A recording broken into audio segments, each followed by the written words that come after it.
چاند پر انسانی قدم رکھنے کے نصف صدی بعد انسان جدید خلائی دوڑ میں نیا راستہ تلاش کر رہا ہے۔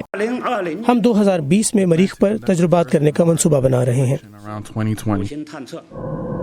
خلائی ادارے سن 2020 میں انسانی سفر شروع کرنے سے پہلے 1/3 ارب کلومیٹر دور خلا میں تحقیق کے نئے منصوبے بنا رہے ہیں۔ امریکی خلائی ادارہ ناسا جولائی میں ایک ایسا مشن بھیجنا چاہتا ہے جس کا مقصد ایسی جگہ پر پتھروں میں قدیم جینیاتی حیات کا پتہ لگانا ہے جہاں کسی زمانے میں پانی ہوتا تھا۔ پھر سن 2030 میں یہ پتھر زمین پر لائے جائیں گے۔ نئے سال میں چین کے خلائی منصوبوں میں مدار میں سفر اور مریخ پر اترنا دونوں شامل ہیں۔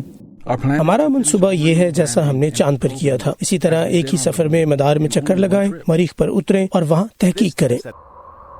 بیجنگ سے باہر ایک مقام پر مریخ پر خلائی جہاز اتارنے کا ایک تجربہ کیا گیا۔ مریخ پر کشش ثقل زمین کے مقابلے میں صرف 1/3 ہے۔ یورپی خلائی ادارے اور روس کے ایک ادارے نے مل کر ایگزو مارس آپریشن ترتیب دیا ہے۔ انہوں نے اس حوالے سے تحقیق کی غرض سے زمین میں کھدائی کی ہے تاکہ مریخ کی سطح پر گہرائی میں تحقیق کی جا سکے۔ تحقیق پر پیش رفت کے جائزے کے لیے ٹیم اپریل میں آپس میں ملاقات کرے گی۔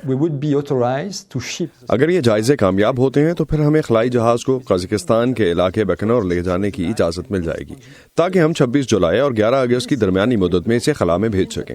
اگر ہم اس مدت کے اندر خلائی جہاز نہیں بھیج سکے تو پھر ہمیں 2 سال انتظار کرنا ہوگا۔ چنانچہ آپ تصور کر سکتے ہیں کہ ہم کس تیزی سے ان آخری خطرات کو دور کرنے کی کوشش کر رہے ہیں جو اس وقت درپیش ہیں۔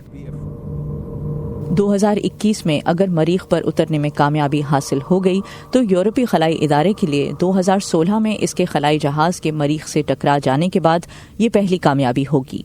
متحدہ عرب امارات جولائی میں اپنا پہلا خلائی جہاز خلا میں بھیجنے کا ارادہ رکھتا ہے۔ اسے ہوپ مشن کا نام دیا گیا ہے اور یہ مریخ پر پہنچنے کے لیے کسی بھی اسلامی یا عرب ملک کی پہلی کوشش ہوگی۔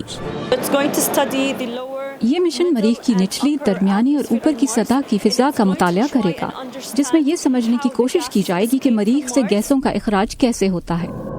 مریخ کی سطح پر اس وقت 2 خلائی جہاز موجود ہیں اور 6 سیٹلائٹس اس کے ارد گرد گھوم رہے ہیں۔ اب تک صرف امریکہ ہی کامیابی سے مریخ پر خلائی جہاز اتارنے اور اس کے ذریعے کام کرنے میں کامیاب ہوا ہے۔ ربا سعدی کے ساتھ نخبت ملک، وائس آف امریکہ۔